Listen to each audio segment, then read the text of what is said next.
Le parole valgono, e questo è lo spirito del Festival Treccani della Lingua Italiana, che andrà in scena a Gorizia dal 10 al 13 aprile, mettendo al centro degli incontri con i relatori la parola confine, una scelta fortemente voluta dalla Fondazione Cassa di Risparmio di Gorizia, sul cui sito è disponibile il programma completo e verranno caricate le registrazioni degli incontri. Perché? Perché si ritorna al valore delle parole, cioè oggi si comunica attraverso la parola. Forse diamo per scontato tutto, siamo passati ormai agli emoticon, però torniamo alle parole che ci ritornano. La parola confine è ogni giorno evocata. Ecco, la Fondazione Treccani ci aiuterà ad approfondirla contestualizzandola, ma per far cosa di questa parola? Di darle il senso di quell'accrescimento della consapevolezza e anche della capacità di dialogo e di comprensione interculturale che c'è, è indubbio ormai nel mondo, c'è questo passaggio, e quindi far sì che le parole diventino elemento di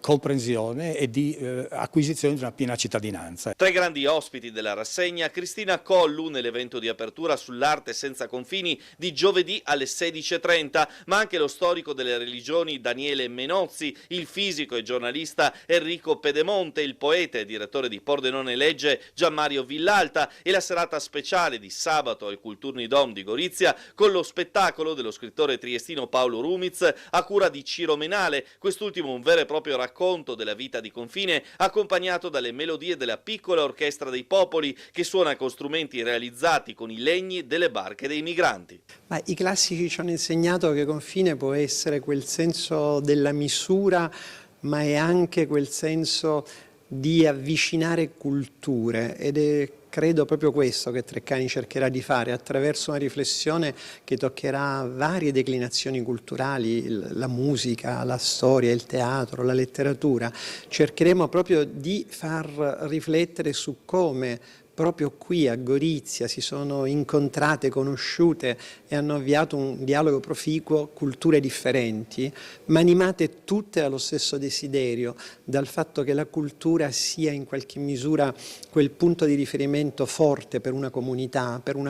che crede nei valori. Particolare importanza è stata data alle sessioni mattutine dei laboratori linguistici dedicati alle scuole, il 10 aprile a cura di Nicolas Ballario sul tema del confine nell'arte e l'11 sul concetto e la storia della parola confine dal latino all'italiano a cura di Fabio Rossi e Rafael Merida. Saranno delle mattinate laboratoriali che prevederanno l'approfondimento dell'uso della parola. In questo caso naturalmente la parola è confine, ma visto in tanti contesti, partendo dall'arte, passando per la grammatica, ma anche per la storia, la geografia di questa parola, perché per dare ai ragazzi degli strumenti per poter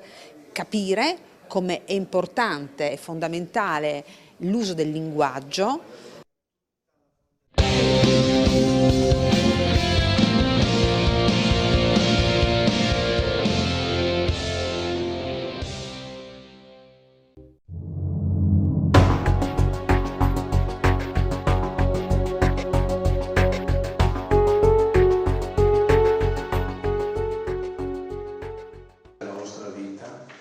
La patologia renale, il rischio infettivo e la spinta degli esperti alla prevenzione vaccinale. Questi temi al centro del congresso organizzato da Asugi all'NH Hotel di Trieste, con l'obiettivo, anche in campo nefrotico, di mettere al centro dell'approccio medico la presa in carico multidisciplinare del paziente. Un convegno molto importante perché punta l'attenzione su quello che possiamo fare per i nostri pazienti, per le persone che sono affette da malattia renale, al di là di guardare solo la funzione renale. Riuscire a ridurre la quota di infezioni in questi pazienti significa ridurre la possibilità che la malattia renale cronica peggiori, ridurre il rischio di ospedalizzazione, ridurre anche gli eventi cardiovascolari tra questi soggetti, con vaccini che sono vaccini ormai diffusi e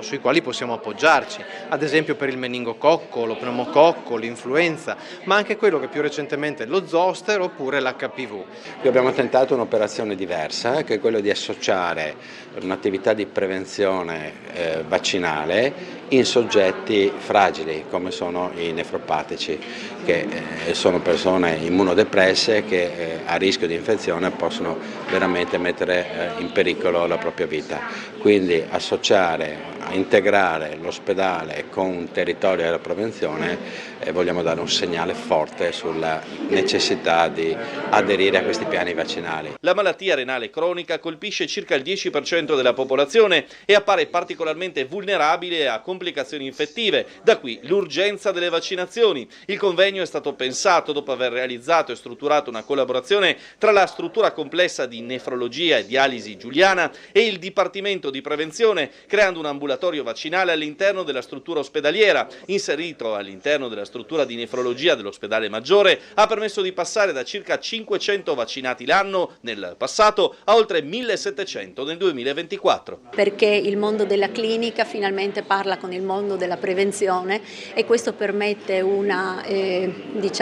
si usa dire, alfabetizzazione non solo del paziente ma anche di tutte le persone che gli stanno attorno, i caregiver, i sanitari stessi, e questo in un rapporto di fiducia che il paziente normalmente ha nei confronti del clinico che lo cura, per noi è fondamentale perché aumenta, da un lato favorisce la cultura in tutti questi attori che diventano degli attori consapevoli nelle loro scelte e riduce anche quella che è la paura nei confronti di uno strumento che è fondamentale. Noi dobbiamo credere alla scienza, dobbiamo avere totale fiducia nel nostro sistema professionale. Se non avessimo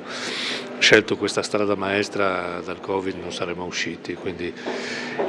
la capacità di approfondire questi temi e di avere una grande cultura che cresce rispetto ai concetti della prevenzione è determinante.